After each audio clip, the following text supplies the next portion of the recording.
Last week, we took a general look at the 30-33 rule of thumb for buying a home, and how it could be a good guide to use, particularly during these times of uncertainty and economic upheaval. Today, we're going to be digging a little deeper into the topic and discussing how, by making certain tweaks, the 30-33 rule, and by extension other similar home buying rules of thumb, can realistically be followed to safely buy a home in this day and age, even given the rapid rise in home prices following the Great Recession. Finally, we'll be putting actual numbers to answer why using these tweaks to follow these rules, at least as best as we can, is so important to our financial and general well-being, particularly during economically uncertain times like the ones we've been experiencing lately. But before we get going, be sure to like this video if you haven't already, as it really does help out the channel a lot, and subscribe with notifications on for more money-related videos like this one every single week. And if you want to further support this channel, you can check out some of the links I've left in the description below, which includes a link to my Patreon page. This is the best way to show your support for this channel, and in addition to that, you can also get early access to new videos and exclusive content such as spreadsheets based off the ideas we discuss in these videos.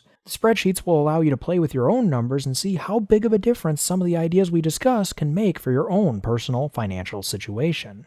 So look, I get it. Homes are expensive, especially nowadays with such low interest rates driving those prices up even further. So those old rules of thumb can seem a bit overly restrictive. And they are just generic rules of thumb, so depending on your financial situation and goals, they can often be stretched to a certain point. The 30-33 rule is no exception, with its creator saying that he's okay with people stretching to buy a home that's priced as much as 5 times their annual income instead of 3 times their annual income, particularly when they're looking into more expensive housing markets like San Francisco. However, even in the modern day, stretching the rules of thumb is rarely the only option available to us. Even the most conservative rules of thumb can be followed with the help of patience, persistence, and proper planning. So let's discuss some strategies people have used to set themselves up for success when buying their home. The first strategy I want to go over is probably the biggest one, and it's known as house hacking. I've covered this a few times before on the channel, but I don't think I've ever gone into the specifics on just how much of an impact it can have on your housing situation. But in order to do that, we'll first need to set up a hypothetical that we can then tweak with house hacking and other strategies to get a sense of how big of a difference this and those other strategies we're discussing today can make. So for our baseline strategy, let's start with the details of the home. Let's say that John and Jane take home a combined $60,000 a year. They spend $36,000 a year outside of their housing costs and are looking to buy a $300,000 home. They have money set aside to cover closing costs and an additional $90,000 to put 20% down on the home and have a bit of a cash cushion left over for anything else that might come up as they get settled. So in this baseline example, they've already got the 30% savings part of the 30-33 rule covered. And while they are technically stretching the home price as a multiple of their income part of the rule to its limits, it is still within that 5x range that Sam Dogan mentioned he was okay with. So we'll give them the benefit of the doubt on that.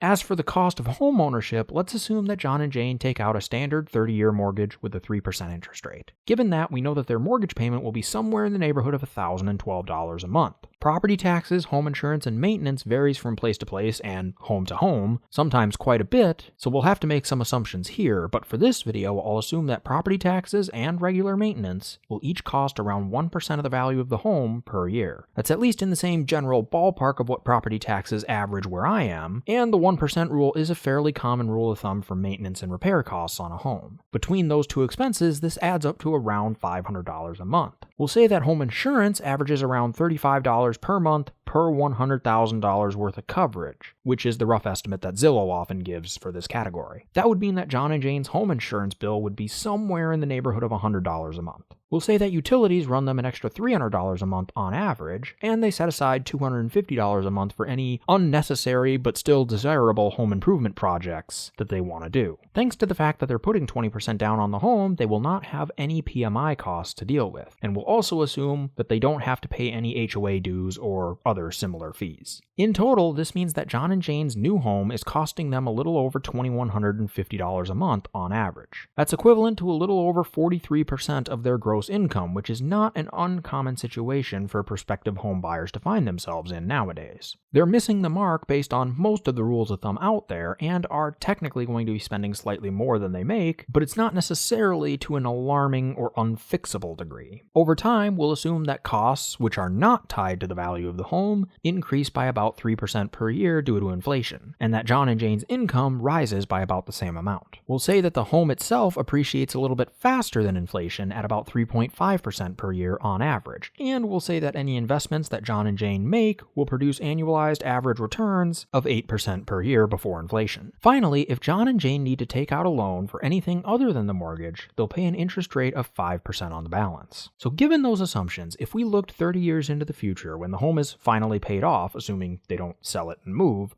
what would we see? Well, John and Jane would have an ending net worth of around $1.25 million, with a little over $800,000 of that coming from the value of their then paid off home. The other $440,000 or so came from their investments. They would have paid a little over $124,000 in interest on their mortgage, and, thankfully, no interest on any other debts. And while they wouldn't have yet reached financial independence according to the 4% rule by the time their home was fully paid off, they would at least be at a point where they're earning more than they spend and have investments that are already growing. With some tweaks to their living situation or lifestyle, they could easily set themselves up for success in that area as well. So let's talk about some of those potential tweaks. As I said, the first tweak I want to look at is house hacking. So let's say that all of the assumptions we just laid out for John and Jane stay the same, except that they now live with a roommate and split the costs of the home. Maybe they use some of that renovation money to make one level of their home separate and livable for their roommate and then split the ongoing costs of the home evenly that way. How much of a difference would that make? Well, first, it would lower John and Jane's portion of the housing cost to around $1,083 a month instead of $2,166, which is what it was before. That would not only get John and Jane under the 30% threshold recommended by the rule of thumb, but it would also allow them to invest more money over time, and we see this reflected in their net worth figure, which jumps up to around $3.4 million. Again, roughly $800,000 of that is the value of the home, but now the other $2.6 million is their investments. Under these assumptions, John and Jane actually do reach financial independence as soon as their home is paid off at the end of the 30th year. Now, is it realistic that they would have a roommate living with them for 30 years, even if they were basically living on their own floor of the home? Maybe not. But having one, especially in the early days of John and Jane's financial journey, can still have profound effects on their ability to avoid debt and begin building wealth. Say John and Jane only had a roommate for the first 3 years of the simulation. At the end of those 3 years, they would have about $80,000 stashed away in their nest egg, compared to about $31,000 if they had never had a roommate to begin with. That's a near $50,000 difference that will only grow larger over time due to the effects of compound interest. $80,000 earning an average 8% per year for the remaining 27 years of the simulation would grow to around $639,000. $31,000 under the same circumstances would grow to around $247,000. Now we're talking a six-figure difference. Granted, inflation would cut into that gap a bit, but it's still a staggering amount. If house hacking isn't your style, then you could still look into alternative forms of housing. Many people have tried out tiny homes due to their low cost and the lifestyle that they embrace. Others live in RVs and go gallivanting around the country with the money that they save. Still others take advantage of geographic arbitrage, as some places are just more expensive to live than others. Granted, with this strategy, you'll also have to ensure that you aren't taking huge pay cuts that would wipe out the benefit of the lower cost of living, but particularly for those who are either retired or can work remotely, or find a similar job with a similar income in a variety of areas, this could be an option. A second and related tweak that many people utilize is just renting space in their home to tenants. This accomplishes something similar to having roommates and splitting the costs, but in a slightly different way. We're not actually lowering John and Jane's net cost of home ownership, but instead we're raising their income. Say that instead of having a roommate and splitting costs, John and Jane rented out a floor of their home for $1,083.43 a month, which would be an absolutely ridiculous rental amount, of course, but it does allow us to equalize the benefits that John and Jane were getting with a roommate, because that's exactly half the cost of owning the home. The idea here is to see how much of a difference having renters can make compared to the basic scenario we started with, as well as the more budget, optimization-focused, cost-cutting roommate scenario that we just went over. Under these assumptions, John and Jane's total monthly cost to own the home would equate to about 35.6% of their income,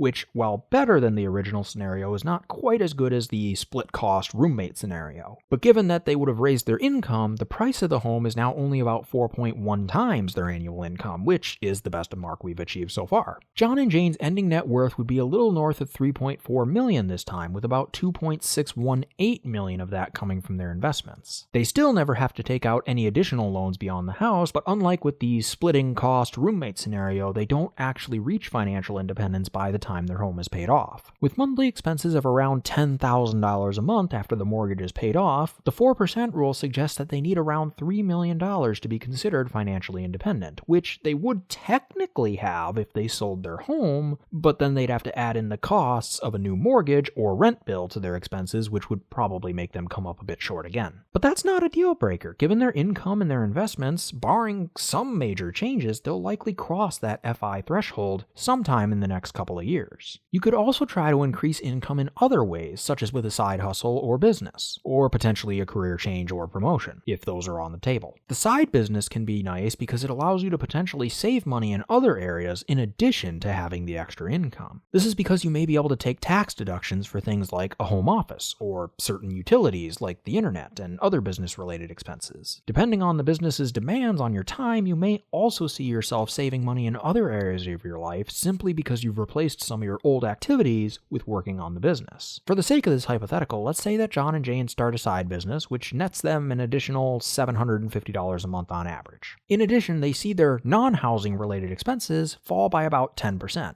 or around $300 a month in this case. What would the numbers look like under those circumstances? Well, as you'd expect, they'd be somewhere in between the roommate and rental figures. John and Jane's net worth would be around $3.36 million with the home, and $2.55 million without it. They wouldn't have quite reached financial independence yet, but again, would still be well on their way. The nice thing about this strategy is that it can easily be combined with either the roommate or rental scenarios for extraordinary results. If combined with the roommate cost-splitting scenario, John and Jane's net worth would break the $5.5 million mark, and they'd reach financial independence in 20 years and 11 months. If combined with the rental scenario, their increased income would lead to having an ever so slightly higher net worth, at least before considering taxes, because those would obviously be a bit higher, and they would reach financial independence in 24 years and 4 months. The last tweak that I want to mention today is practicing frugality. According to Vicki Robin, author of the best-selling book Your Money or Your Life, people who begin to consciously focus on their finances and begin actively pursuing a frugal lifestyle typically see their expenses fall by 20 to 25%.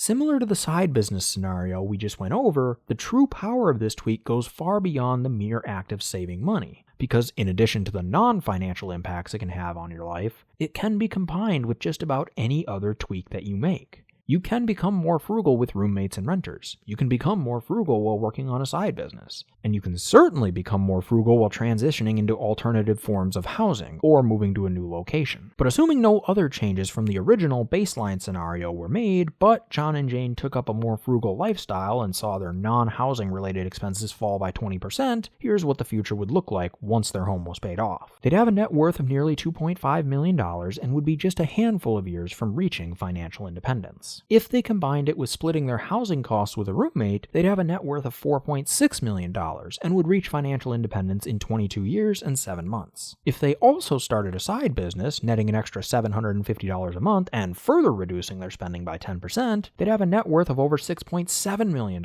and would reach financial independence in 16 years. But why do all these tweaks matter? With interest rates being as low as they are today, and inflation eating away at the value of the dollar over time, thus making those mortgage bills seem like a bit more of a bargain as the years go by, why is it so important to follow these rules of thumb, or at least get as close as we reasonably can? Well, in short, because we live in a world of uncertainty. That's always been true, but it's been highlighted quite a bit in the past year or so. So far in this video, without actually saying it, we've been assuming a few things. First, John and Jane would be fully employed for the entirety of the 30-year simulation. That very well might happen, but it's also a very real possibility that at least one of them gets laid off or otherwise loses their income temporarily at some point. Second, in the event that they were renting some of the space, we were assuming that there was never a vacancy, and again, while possible, over the course of 30 years, I'm not sure how realistic it is. Third, we assumed that they wouldn't ever experience any unexpected expenses with the home or in some other area of their life. And fourth, we were assuming a consistent 8% annual return on their investments, year in and year out, and we all know that that's not realistic. Even if the long-term average return of their investments does end up producing the same results, the timing can matter if they experience some of those other potential events, like a job loss or unexpected expense at the worst possible time. With that in mind, I wanted to take a minute to examine how events like these can change the figures that we just went over, as well as one new scenario where John and Jane don't follow any of the rules of thumb. Say John and Jane, for one reason or another, both lost their income for 6 months at the start of the third year of the simulation. How would that change the numbers? Under the original baseline scenario, John and Jane would spend 11 years and 10 months in some form of non-mortgage debt. While it wasn't an obscenely large amount of debt, based on our assumptions, at its worst, the balance due on the debt would likely be a little over $6,500. That's still nearly 40% of the simulation spent in debt beyond the mortgage. The ending net worth would fall below the $1 million mark, with around $155,000 of those dollars being in investments. And of course, they would be nowhere near close to achieving financial independence. If they split costs with a roommate, they would avoid falling into additional debt despite the loss in income. Their net worth would finish at around $3.1 million, and while they wouldn't be financially independent by the time their home was paid off, they would still be well on their way. If they rented out a floor of their home, their situation would be nearly identical, with no new debts, a net worth of around $3.1 million, and financial independence within reach sometime in the next several years. With a side business and the accompanying drop in lifestyle expenses, John and Jane's net worth would be slightly lower at just over $3 million. But given that their expenses were also slightly lower, their path to financial independence still looked pretty similar, and once again, they avoided going into additional debt. If they adopted a more frugal lifestyle and nothing else, their net worth would clock in at nearly $2.2 million.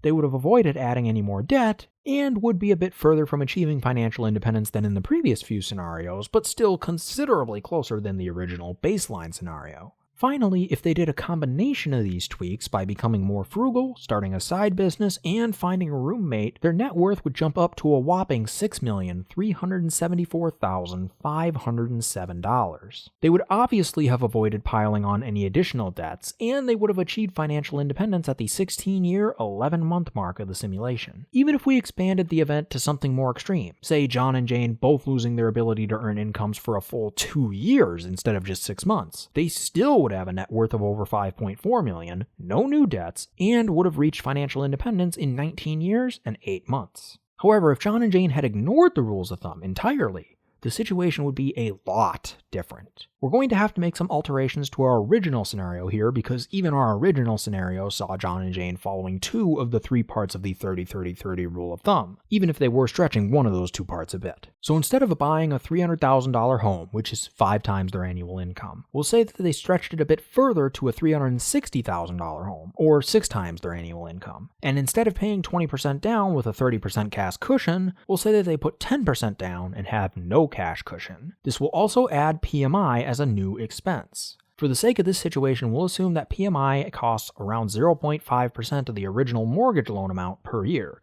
In this case, that's about $135 a month. The costs for PMI can vary from place to place and on a number of different factors, from how large of a down payment you made to your credit score and so on, and truth be told, 0.5% is a bit on the lower end of the spectrum, statistically speaking, but I don't want to do anything too extreme here and throw the figures completely out of whack. We've already changed enough as it is out of necessity. But under these modified assumptions, John and Jane would have an ending net worth of $474,096, which doesn't sound too bad until you realize that the value of their fully paid off home at the end of 30 years is over $976,000, which means that they owe over $500,000 in non-mortgage debt and have no investments to speak of outside of their home. What's more is that they were in non-mortgage debt for literally the entire 30 years of the scenario. That is an astonishingly huge difference, even when compared to our baseline scenario, let alone the ones where one or more things were tweaked. And it's not like it's going to look much better if we threw in some unexpected expenses or utilized a variable rate of return for our investments. Sure, the net worth figures might be a little higher or lower depending on luck for our baseline and tweaked scenarios, but the head in the sand approach is only going to look worse. It doesn't matter if the investments John and Jane would have invested in earned 50% a year during the simulation period if they can't invest in them in the first place. So yes, these rules of thumb can feel a little restrictive at times, especially in this day and age. but we're still likely going to be better off making an effort to follow them to the best of our ability financially and otherwise, because a life spent constantly teetering on the edge of potential bankruptcy is not a fun life to lead. And while these rules of thumb and tweaks don't guarantee success, nothing does, they certainly do set you up to have a pretty darn good fighting chance. But what do you think about it? Have you utilized any of the tweaks we discussed to make housing more affordable, or even just as you were saving up for a down payment? Are there any other tweaks that you found helpful that I didn't cover today? Let me know in the comments section below, and let's get this discussion going. But that'll do it for me today. Once again, if you enjoyed this video, be sure to smash that like button if you haven't already, subscribe, and hit that bell next to my name so you'll be notified of all my future uploads. I generally upload every single Monday, and if you have a friend that would be interested in this kind of content, be sure to share it with them. Let's really get this information out there and start our own financial revolution.